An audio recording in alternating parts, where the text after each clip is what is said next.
Assalamu alaikum, Dr. Naik. This is Zakir Naik. My name is Rashid. I'm a government officer.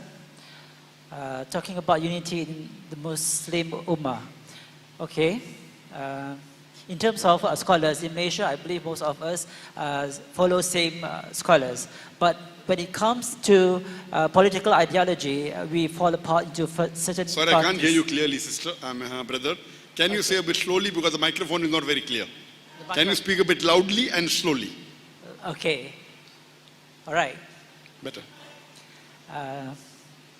Talking about scholars in Malaysia, most of us follow same scholars. But when it comes into political ideology, we fall apart into certain parties. My question is, how to unite them so that all of us will be under one party and our voice will get stronger in parliament? But that's a very good question, that when it comes to scholars, we follow one scholar, but when it comes to political party, we follow different parties. How to unite them? The only way you can unite is on the basis of Quran and Sunnah. You can unite the Muslims, whether he's a politician, whether he's a businessman, whether he's an academician, whether he's a scientist, whether he's a doctor, whether he's a da'i, whether practicing. Only way you can unite, this is the master key, Quran and Sahih Hadith. And if that person doesn't want to follow Quran and Sahih Hadith, that means he may not be a good practicing Muslim. Whether we win the seat or not, whether we come to power or not, all this is a test from Allah. This is a test from Allah. Our main aim should be to unite the Muslim Ummah on the Quran and Sahih Hadith. Some people may not be following the Quran, but for the political gain, they may say they are practicing Muslim, they may not be. Some people are practicing Muslim, when they come to power, they show they are less practicing because they want to continue being in power. Let not the politics of this world take you away from Jannah. You are a very bad businessman. If you are going to barter the seat of this world for your seat in Jannah, you are a very bad businessman. The seat in Jannah is much more valuable. So what we find that many a times in politics, we are more bothered about maintaining a seat than maintaining the guidance of Allah and His Rasul. In India, I know many politicians who are far away from the deen, but because they will win, because they show they're Islamic, they will prove themselves Islamic, they may not be Islamic. There are some good Muslims who come to power to show themselves secular. What they do? That they start behaving secular. They are good Muslims. Before they came to power, they were practicing Muslim.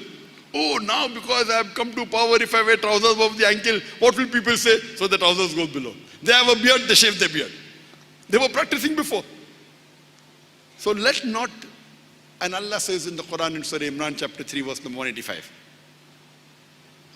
Allah says, Kullu nafsin zaikatul maut. Surah Imran chapter 3 verse 85. Kullu nafsin zaikatul maut. Every soul shall have a taste of death. The final recompense will be on the day of judgment. And the person who's safe from the hellfire and enters Jannah has achieved the objectives of this world. For this world is nothing but goods and chattels of deception. All this is a test for us. Whether when I do business, am I doing business according to the Quran and Sunnah? When I'm doing my academics, am I doing according to Quran and Sunnah? When I'm doing my profession, when I'm doing my job, am I honest or not?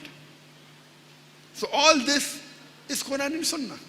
So the only way you can unite the Muslim Ummah is on the Quran and Sunnah. Whether they come to it or not, you at least be on Quran and Sunnah. Correct? What should we say? Whether you're able to do it or not, you stick to the Quran and Sunnah. If everyone goes away, you stick, at least you will go to Jannah. If I stick, at least I will go to Jannah. A Jannah is very precious. You cannot barter the Jannah for anything in this world. For any power in this world, for any wealth, $1 million, $1 trillion, $zillion dollar. You cannot barter it for the Jannah. Our beloved Prophet Muhammad said, a believer lives in this world like a prison.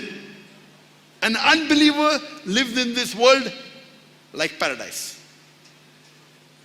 So once a Jew approached a scholar, I think Ibn Qayyum or Ibn Hajar, and he told him that you are a judge, you are so rich, I'm poor. How come world is present for you and Jannah for me? So he told him, if you come to know what will happen to you in Akhirah, because you are doing shirk, you'll go to Jahannam, this world will be Jannah for you. And me, if I follow the Quran and Sunnah and go to Jannah, all this judge and the wealth is like a prison for me compared to the pleasure in Akhirah. So if we live like that this life is the test for the hereafter, and we follow the Quran and Sunnah, inshallah, peace will be with you. If you understand the concept of Islam, irrespective of what the enemies do to you, you will be peaceful. Because your Jannah is in your heart, not in the dunya. Hope that answers the question.